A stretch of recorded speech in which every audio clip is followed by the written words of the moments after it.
ವಂದೇ ವಂದಾರು ಮಂದಾರ ಇಂದಿರಾನಂದ ಕಂದಲಂ ಅಮಂದಾನಂದ ಸಂದೋಹಂ ಬಂಧುರಂ ಸಿಂಧುರಾನನಂ ಅಂಗಂ ಹರೇಃ ಪುಲಕಭೂಷಣಮಾಶ್ರಯಂತಿ ಭೃಂಗಾಂಗನೇವ ಮುಕುಳಾಭರಣಂ ತಮಾಲಂ ಅಂಗೀಕೃತಾಖಿಲ ವಿಭೂತಿರಪಾಂಗಲೀಲಾ ಮಾಂಗಲ್ಯದಾಸ್ತು ಮಮ ಮಂಗಳದೇವತಾಯಾಃ ಮುಕ್ತಾಮುಹುರ್ವಿದಧತಿ ವದನೆ ಮುರಾರೇಃ ಪ್ರೇಮತ್ರಪಾ ಪ್ರಣಿಹಿತಾನಿ ಗತಾಗತಾನಿ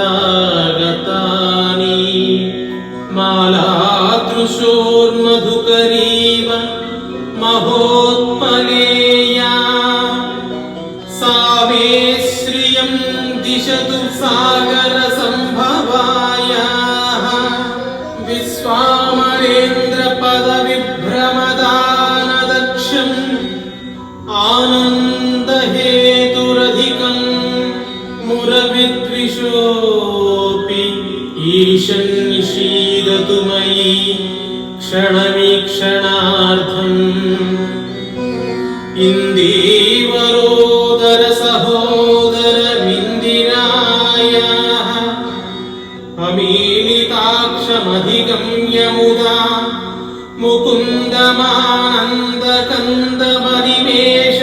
ಮುಕುಂದಮಾನಂದಕಂದಮನಿಮೇಷಮನಂಗತಂತ್ರಂ ಆಕೇಕರಸ್ಥಿತಕನೀನಿಕಪಕ್ಷ್ಮನೇತ್ರಂ ಭೂತ್ಯೈ ಭವೇನ್ಮಯ ಭುಜಂಗಶಯಾಂಗನಾಯಾಃ ಬಾಹ್ವಂತರೇ ಮಧುಜಿತಃ ಶ್ರಿತಕೌಸ್ತುಭೇಯಾ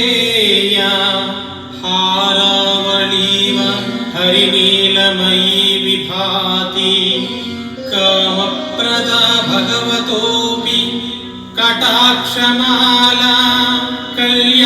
ಕಲ್ಯಾಣಮಾವಹತು ಮೇ ಕಮಲಾಲಯಾಯಾಃ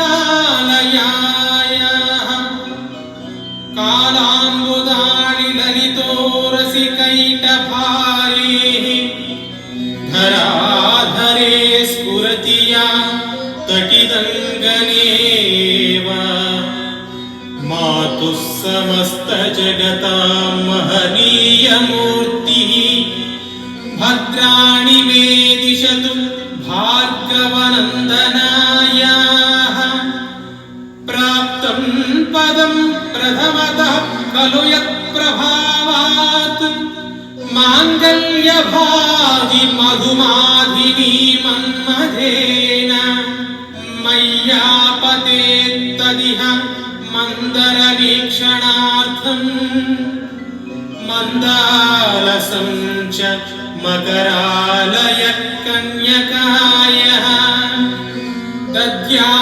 ದದ್ಯಾಧಯಾನುಪವನೋ ದ್ರವಿಣಾಂಬುಧಾರಮಸ್ಮಿನ್ ನ ಚ ಕಿಂಚನ ವಿಹಂಗಸಿ ಸೌವಿಷಣ್ಣೇ ದುಷ್ಕರ್ಮ ಘರ್ಮಮಪನೀಯ ಚಿರಾಯ ದೂರಂ ನಾರಾಯಣ ಪ್ರಣಯಿನಿ ನಯನಾಂಬುವಾಹ ಇಷ್ಟಾವಿಶಿಷ್ಟಮತಯೋಪಿ ಯಯಾದಯಾರ್ಥ ದೃಷ್ಟ್ಯಾ ತ್ರಿವಿಷ್ಟಪಪದಂ ಸುಲಭಂ ಲಭಂತೆ ದೃಷ್ಟಿಃ ಪ್ರಹೃಷ್ಟ ಕಮಲೋದರ ದೀಪ್ತಿರಿಷ್ಠಾ ಪುಷ್ಟಿಂ ಕೃಷೀಷ್ಠ ಮಮ ಪುಷ್ಕರ ವಿಷ್ಠರಾಯಾಃ ಗೀರ್ಧವತೇತಿ ಗರುಡಧ್ವಜ ಸುಂದರೀತಿ ಶಾಕಂಭರೀತಿ ಶಶಿಶೇಖರವಲ್ಲಭೇತಿ ಸೃಷ್ಟಿಸ್ಥಿತಿ ಪ್ರಳಯಕೇಳಿಷು ಸಂಸ್ಥಿತಾಯೈ ತಸ್ಯೈ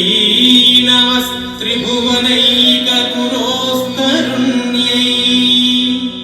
ಶ್ರುತ್ಯೈ ನಮೋऽस्तु ಶುಭಕರ್ಮ ಫಲಪ್ರಸೂತ್ಯೈ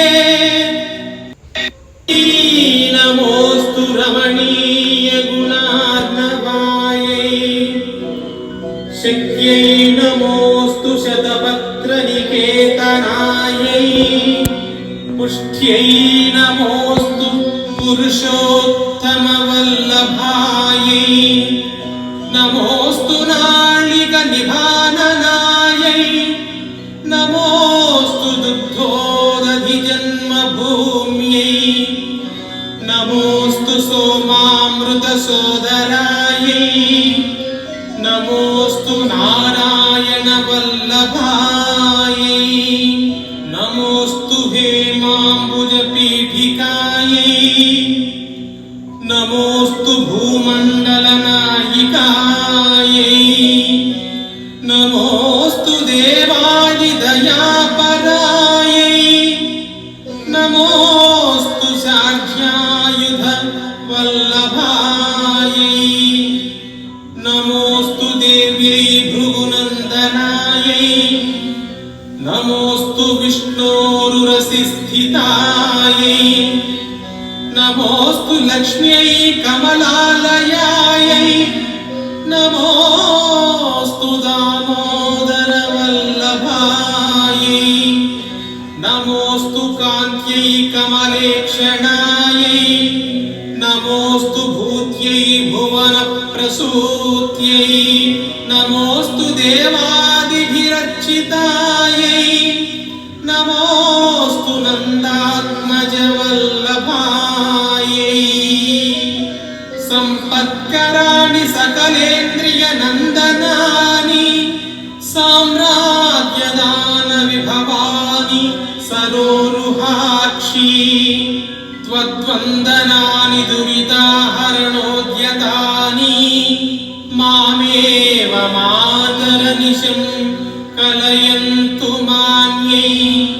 यत्कटाक्षसमुपासनाविधिः सेवकस्य सकलार्थसम्पदः सन्तनोति वचनाङ्गमानसैः त्वां मुरारिहृदयेश्वरीं भजे सरसिजनिलये सरोजहस्ते धवलतमां सुखगन्धमाल्यशोभे भगवती हरिवल्लभे मनोज्ञे त्रिभुवनभूतकरी प्रसीद मह्यम् दिग्धस्तभिः कनककुम्भमुखा वा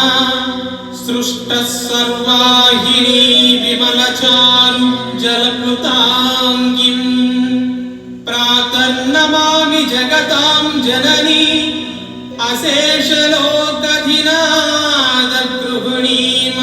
अशेषलोकधिनादगृहिणीममृताब्धिपुत्रीम् कमले कमलाक्षवल्लभे त्वं करुणापूरतरङ्गितैरपाङ्गैः अवलोकय मामकिञ्चनानं प्रथमं पात्रमकृत्रिमं दयायाः बिल्वाटवी मध्यलसरोजे सहस्रपत्रे सुखसन्निविष्टाम् अष्टापदाम्भोरुह पाणिपद्मां सुवर्णवर्णां प्रणलासनपाणिना ललाटे लिखितामक्षरपङ्क्तिमस्य जन्तोः परिमार्जय मातरं घृणाते धनिकद्वारनिवास दुःखदोद्ध्रीम् अम्भोरुहं जन्मगृहं भवत्याः वक्षस्थलं भर्तृगृहं मुरारेः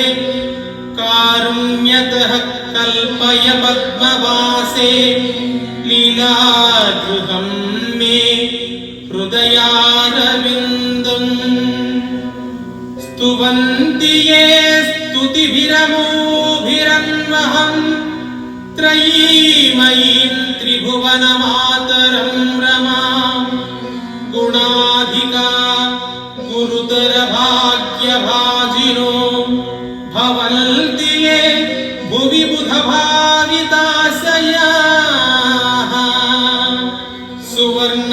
सुवर्णधारास्तोत्रं यच्छङ्कराचार्यनिर्मितम्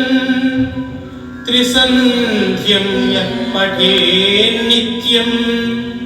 स कुबेरसमो भवेत् इति श्रीमत्परमहंस परिव्राजकाचार्यस्य श्रीगोविन्द भगवत्पूज्य पादशिष्यस्य श्रीमत्शङ्कर भगवतः कृतौ कनकधारा स्तोत्रं सम्पूर्णम्।